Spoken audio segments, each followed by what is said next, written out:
Okay. Magandang umaga mga kapatid kaibigan. Narito na naman tayo para mag-aral sa salita ng Diyos. Bago tayo mag-umpisa, may kunting hihilingin ako sa inyo. Paki-subscribe lang po sa aming munting YouTube channel, Marlon Coret YouTube channel, para mapabilis pagpalaganap ang salita ng Diyos sa buong mundo at maipakilala ang Panginoong tagapagligtas nga si Jesucristo. Yun lang po ang aming hiling. Paki-subscribe Marlon Coret YouTube channel. Maraming salamat sa inyong lahat. Tayo na'y manalangin. Ama naming Diyos na makapangyarihan sa lahat, Panginoon, narito naman kami para mag-aral sa iyong salita. Basbasan mo po, Panginoon, ang lahat ng mga tagapakinig nitong mensahe na ito, na sila'y makakilala sa iyo at ikaw ay tanggapin bilang Panginoon at tagapagligtas. Ito ang aming hiling at samot dalangin sa pangalan ng aming Panginoong Jesucristo, naming Panginoon tagapagligtas. Amen. Dito tayo mag-aral mga kapatid kaibigan sa Lucas Kapitulo 8 versikulo 11 hanggang 15. Ito ang sinasabi dito sa versikulo 11. Ito ang kahulugan ng talinghaga. Ang binhi ay ang salita ng Diyos. Ang binhi ay salita ng Diyos. Ito ang ipinangangaral. Binhi ito. Ito ay salita ng Diyos. Ayan. Ano ang ibig sabihin dito sa versikulo 11? 12.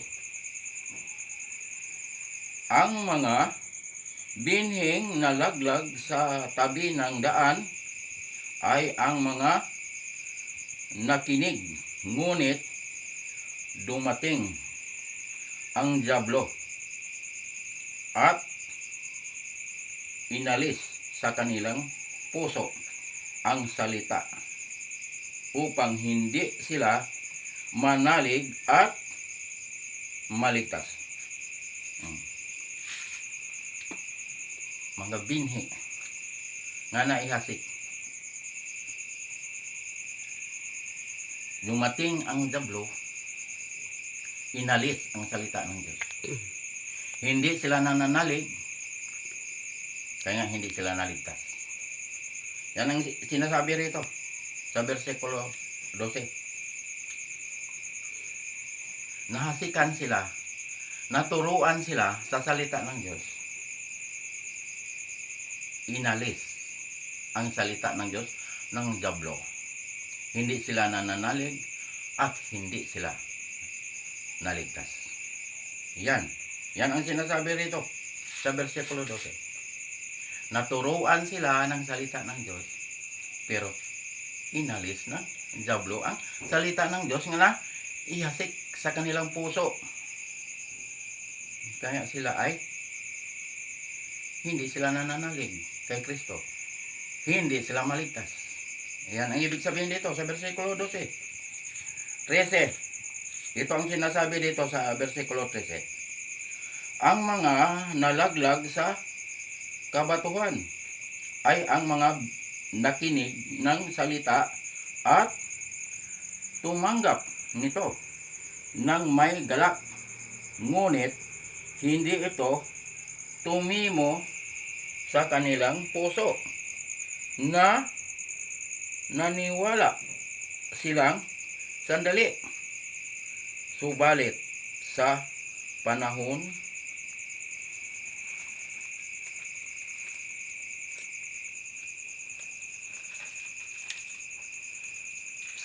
ng pagsubok ay tumiwalag agad.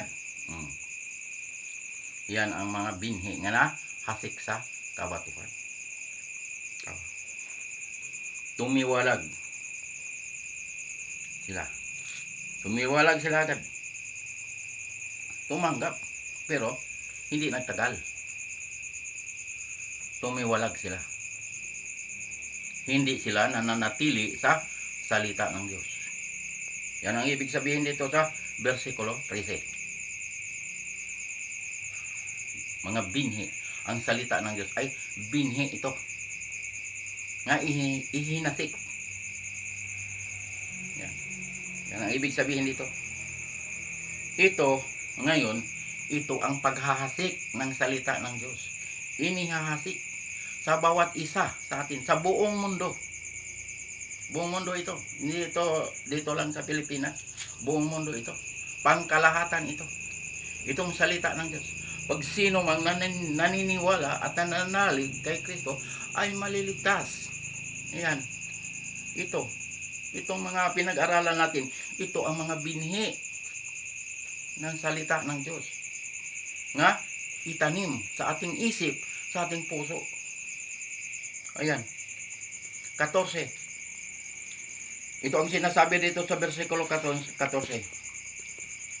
Ang mga nahasik naman sa dawagan ay ang mga nakinig, ngunit ng malaon ay nadaig ng mga alalahanin sa buhay at ng pagkahumaling sa kayamanan at kalayawan, kaya't hindi nahinog ang kanilang mga bunga.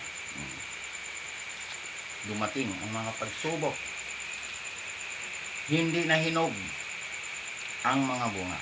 Hindi nahinog ang salita ng Diyos sa kanilang puso. Dahil dumating ang kalayawan. Dumating ang mga pagsubok.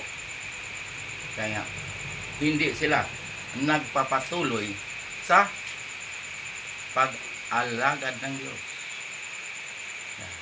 Yan ang ibig sabihin dito, mga kapatid, kaibigan. Humiwalay sila. Napakinggan ang salita ng Diyos patungkol sa kaligtasan, pero hindi sila nananatili. Hindi sila nahinog. Ang salita ng Diyos hindi nahinog sa kanilang puso, sa kanilang isip. Anong mangyayari pag humiwalay ka sa salita ng Diyos? Ikaw ay mapapahamak dahil hindi ka nagpapatuloy sa paglilingkod sa Diyos.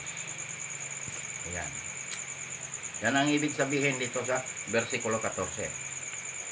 Last verse, versikulo 15. Ito ang sinasabi.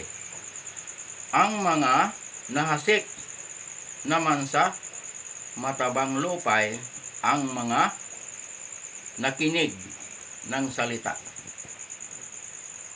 Iniingatan nila ito sa kanilang pusong tapat at malinis, at sila'y nagtitiyaga hanggang sa mamunga. Itong ginagawa. Nagtitiyaga. Pinagtitiyagaan hanggang mamunga. Itong ginagawa nito. Itong paghahasik ng salita ng Diyos. Pinagtiyagaan. Ito. Para ito ay malaman sa buong mundo. Para ang tao ay makakilala sa Diyos. Ang tao makakatiyak sa kaligtasan. Ang salita ng Diyos ay nananatili sa ating isip, sa ating puso. At ito ay ipamuhay at ipangaral ito sa buong mundo para malaman ng lahat ng tao ang salita ng Diyos. Ang salita ng Diyos, ito ang mga binhi na ihinahasik. Ngayon, ihinahasik ito ngayong oras na ito. Kahit saang dako sa mundong ito. Pag kayo'y nakakarinig nitong salita ng Diyos, paniwalaan ninyo ito. Dahil ito, ang salita ng Diyos ay buhay at katotohanan. Ang maliligtas ay yung mga nanalig kay Kristo. yung mga tumanggap kay Kristo, yung mga nagpapatuloy sa paglilingkod sa Diyos hanggang wakas. Yan ang sinasabi nga maliligtas. Pangalan ay nakasulat sa aklat ng buhay. Mga kapatid, kaibigan, hindi pa huli ang lahat. Dahil ang kaligtasan, ngayong buhay pa tayo. Pangalawang Korinto, Kapitulo 6, versikulo 2. Ngayon ang araw ng kaligtasan. Hindi kapag patay na. Ay mga kapatid, kaibigan, tiyakin natin ang ating kaligtasan. Ngayong buhay pa tayo. Dahil ang kaligtasan ay libre.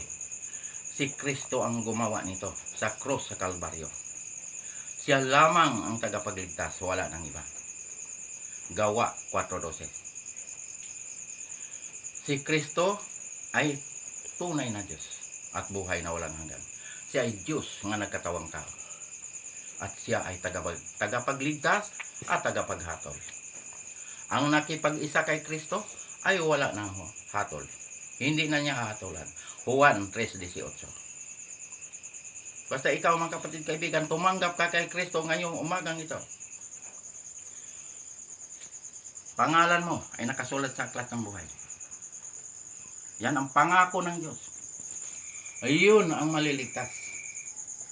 Yung mga nananalig at tumanggap kay Kristo. Pangalan nila ay nakasulat sa aklat ng buhay. Ayan, mga kapatid, kaibigan. Mahal tayo ng Diyos. Ayaw ng Diyos na tayo mapahamak. Gusto ng Diyos na tayo ay maligtas. Dahil napakahalaga ang kaligtasan. Pag ang tao ay hindi naniniwala, hindi tumanggap kay Kristo, tiyak ay mapapahamak. Dahil ang maliligtas, pangalan lamang nga nakasulat sa aklat ng buhay. Pahayag, Kapitulo 20, versikulo 15. Ayan ang sinasabi. Mga pangalan na hindi nakasulat sa aklat ng buhay ay itatapon sa lawa na apoy. Ang lawa na apoy, ayun ang pangalawang kamatayan. Ayun ang impyerno. Ayan ang mahirap na lugar. Pag ang tao ay na-impyerno.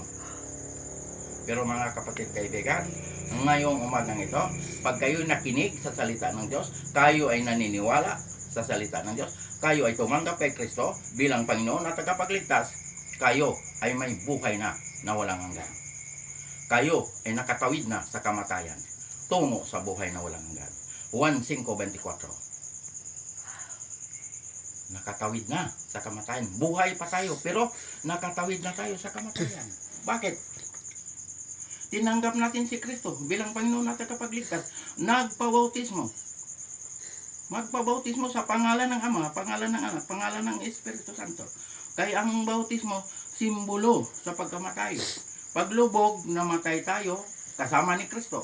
Pag-ahon, nabuhay tayo kasama ni Kristo. Kaya ang sinasabi, nakatawid na sa kamatayan.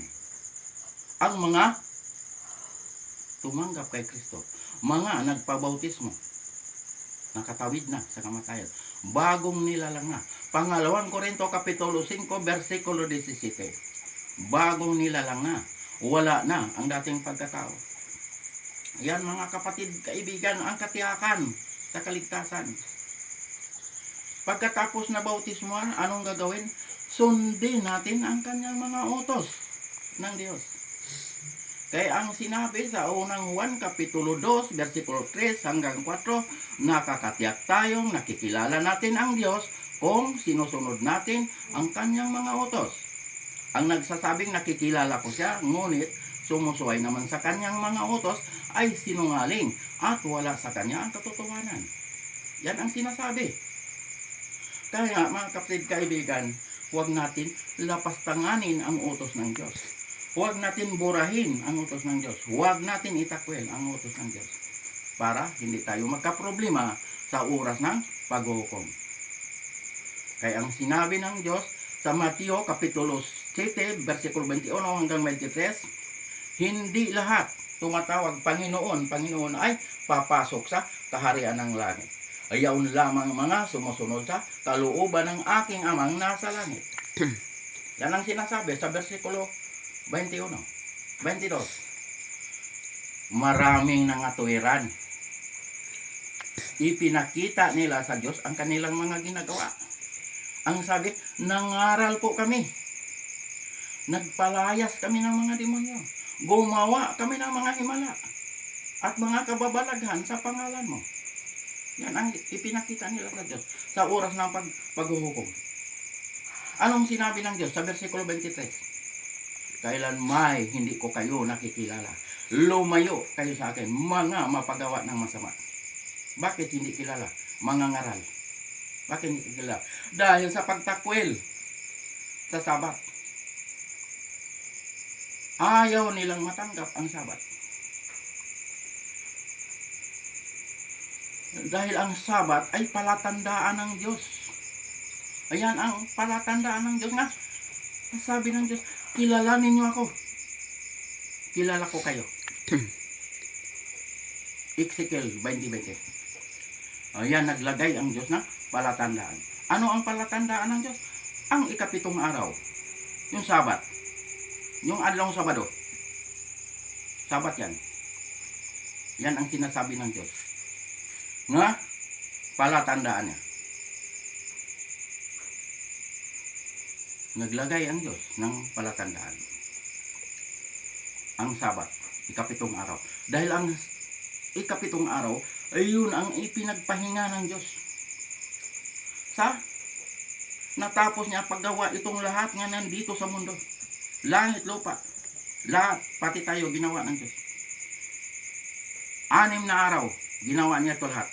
Sa ikapitong araw, nagpahinga ang Diyos. Ibig sabihin, napagod ang Diyos? Hindi napapagod ang Diyos dahil ang Diyos ay makapangyarihan. Bakit? Sinabing nagpahinga. Para tayo ay sumunod. Sumamba tayo sa Kanya. Sambahin natin ang Diyos sa Espiritu at sa katotohanan. Ayan. Kaya nga sa bagong langit, bagong lupa, may samba ron. Saan mabasa?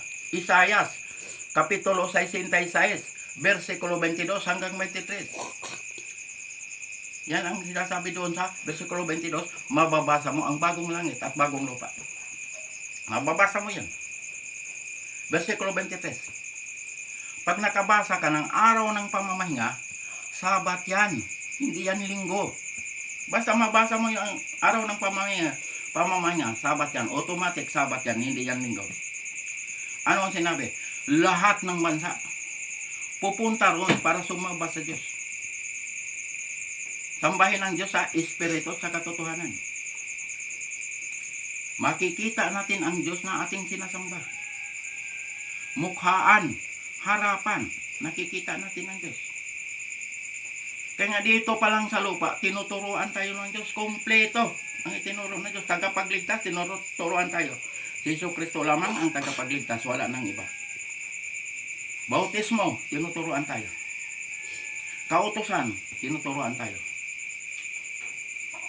Kaligtasan, ngayon, buhay pa tayo. Paniwalaan natin ito, mga kapatid kaibigan. Ito ay katotohanan. Ang salita ng Diyos ay buhay. Ang Diyos ay hindi marunong magsinungaling. Pag sinabi niya, totoo, mangyayari ito. Hinihintay natin ang muling pagbabalik ng ating Panginoon. Kaya ihanda natin ang ating sarili. Baka biglang dumating ang ating Panginoon, hindi tayo handa. Kaya mga kapatid kaibigan, mahal tayo ng Diyos. Ayaw ng Diyos na tayo mapahamak. Gusto ng Diyos na tayo maligtas. Hanggang dito na lang tayo, mga kapatid kaibigan. Bukas na naman tayo magpapatuloy sa pag-aaral sa salita ng Diyos. Paki-subscribe lang po sa aming munting YouTube channel, Marlon Coret YouTube channel, para mapabilis pagpalaganap ang salita ng Diyos sa buong mundo at maipakilala ang ating Panginoong Jesucristo na ating Panginoong tagapagligtas. Salamat po, maraming salamat. Tayo na ay manalangin. Ama naming Diyos na makapangyarihan sa lahat. Salamat po, Panginoon, sa mga salita mo. Basahan mo po, Panginoon, ang lahat ng mga nakikinig nitong salita na ito, na sila ay makakilala sa iyo at ikaw ay tanggapin bilang Panginoon at tagapagligtas.